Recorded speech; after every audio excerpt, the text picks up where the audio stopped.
Assalamualaikum warahmatullahi wabarakatuh. Alhamdulillahirabbil alamin. Wassalatu wassalamu ala asrofil anbiya'i wal mursalin sayyidina wa maulana Muhammadin wa ala alihi wa sahbihi ajma'in, amma ba'du. Alhamdulillah, segala puji dan syukur mari sama-sama kita ucapkan kepada Allah Subhanahu wa taala atas segala limpahan rizki, rahmat, taufik serta hidayahnya. Alhamdulillah, kita hari ini bertemu kembali di bulan suci Ramadan yang sangat mulia ini. Salawat serta salam semoga selalu tercurah dan terlimpah kepada junjungan kita Nabi besar Muhammad SAW beserta para sahabat, para kerabat serta para pengikut-pengikut beliau ila yaumil qiyamah. Para sahabat sekalian, penikmat kurma dimanapun Anda berada, jika kita berbicara tentang pemuda, maka kita berbicara tentang sesuatu yang sangat luar biasa, berbicara tentang energi besar, berbicara tentang semangat yang menggebu-gebu, berbicara tentang energi yang meluap-luap. Mereka adalah orang-orang yang memiliki kekuatan besar, mereka yang memiliki semangat tinggi, semangat yang apabila ditempatkan pada tempat yang tepat, maka ini akan memiliki energi yang sangat positif dan mampu membawa dalam perubahan. Soekarno pernah berkata, beri aku 10 pemuda, maka akan guncang dunia.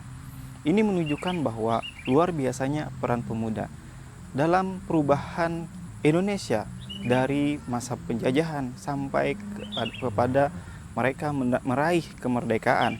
Peran pemuda di sana sangat erat hubungannya dengan kemerdekaan Indonesia. Dalam Islam apalagi, di awal-awal dakwah Rasulullah SAW, beliau mengumpulkan sekitar 40 para sahabat, di mana para sahabat ini sekitar 85% mereka yang berusia di bawah dari 30 tahun. Rasulullah SAW juga pernah mengatakan, setelah Kisra ini tidak ada lagi Kisra, setelah kekaisaran ini tidak ada lagi kaisar. Ini menunjukkan bahwa kekuatan kaisaran Kisra pada saat itu, yang mana pada saat zamannya itu mereka adalah sebuah kekuatan yang besar, sebuah kekuatan adidaya yang menguasai seluruh dunia. Namun Rasulullah SAW mengisyaratkan kekuatan besar ini akan segera hancur, akan segera runtuh. Maka para sahabat, para orang-orang soleh pada saat zamannya, ketika mendengar bicara Rasulullah SAW ini, mereka saling berlomba-lomba. Mereka saling ingin mewujudkan apa yang pernah Rasulullah SAW sampaikan.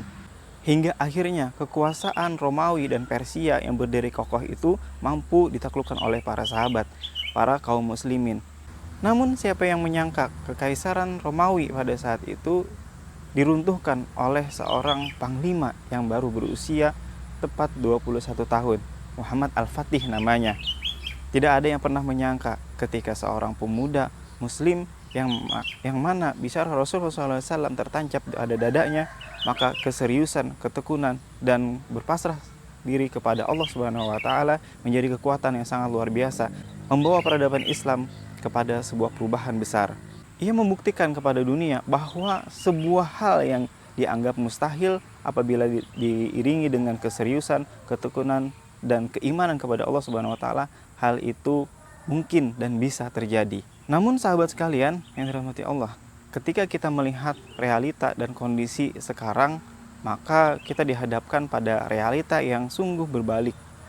Kita melihat bagaimana penyalahgunaan narkoba, seks bebas, terus kasus-kasus aborsi, dan tindak kriminal lainnya. Ternyata kebanyakan juga dilakukan oleh para remaja atau pemuda. Mereka yang tergoda hingga menabrak aturan-aturan agama dan aturan-aturan norma sosial, sehingga mereka terjerumus dalam hal-hal yang diharamkan oleh Allah Subhanahu wa taala. Sebut saja para wanitanya, mereka rela menghilangkan atau menyerahkan kehormatannya hanya kepada seorang laki-laki yang berjanji setia kepadanya. Padahal janjinya itu belum bisa dipegang sama sekali karena tidak ada komitmen di sana. Lalu para pemudanya juga rela untuk meminum minuman khamar, memabuk-mabukan hanya untuk sebuah kata eksistensi dan juga sebuah kata solidaritas kepada kawan-kawannya. Na'udzubillah summa na'udzubillah. Di sisi yang lain, mereka lebih fasih untuk bernyanyi. Namun ketika dihadapkan dengan Al-Quran, mereka terbata-bata, bahkan ada yang masih buta tentang huruf-huruf Al-Quran. Lalu pertanyaannya yang ada di benak kita, bagaimanakah nanti masa depan Islam jika para pemudanya ini mereka lebih paham tentang kebudayaan asing, kebudayaan barat daripada agamanya sendiri. Maka jadilah mereka lebih mudah untuk disetir oleh orang-orang yang seyogianya mereka ini membenci dengan Islam. Maka jadilah mereka, para pemuda ini, mereka lebih bangga dengan pemikiran-pemikiran orang barat, orang-orang kafir, daripada dengan agamanya sendiri. Ada yang diantara mereka memperjuangkan pernikahan sesama jenis, padahal Allah sangat jelas melaknat orang-orang yang berlaku seperti ini, seperti halnya kaum Sodom. Bahkan ada di antara mereka yang memperjuangkan pernikahan sesama jenis, LGBT. Padahal Allah Subhanahu wa Ta'ala sudah sangat jelas melarang hal itu dan melaknat sebagaimana kaum Sodom terdahulu. Dan ada juga yang mereka melakukan pernikahan berbeda agama. Dalihnya adalah toleransi antar beragama. Padahal ini sangat jelas meracuni dan merusak pemikiran kaum muslimin, terutama para pemudanya. Lalu menjadi pertanyaan adalah bagaimana solusi agar mengatasi permasalahan yang seperti ini. Satu-satunya solusi agar permasalahan ini bisa diatasi adalah kembali kepada aturan Islam, kembali kepada syariat Islam, karena Islam memiliki seperangkat aturan yang sangat lengkap mengatur tentang kehidupan masyarakat dan lain sebagainya, bukan hanya permasalahan ibadah saja. Maka di sini pentingnya ngaji, pentingnya dakwah, pentingnya belajar Islam. Perkara dakwah ini kalau kita mendengar kata dakwah, maka mungkin di benak kita dakwah adalah pekerjaan para ustadz, pekerjaan para kiai, mereka yang sering berada di mimbar-mimbar, sering berada di majelis-majelis, sering menyampaikan Islam, dan jelas dalam benak kita orang yang berdakwah ini adalah orang yang tua-tua. Kalau kita yang muda, kita cuma sekedar ikut saja. Pemikiran seperti ini seharusnya dirubah.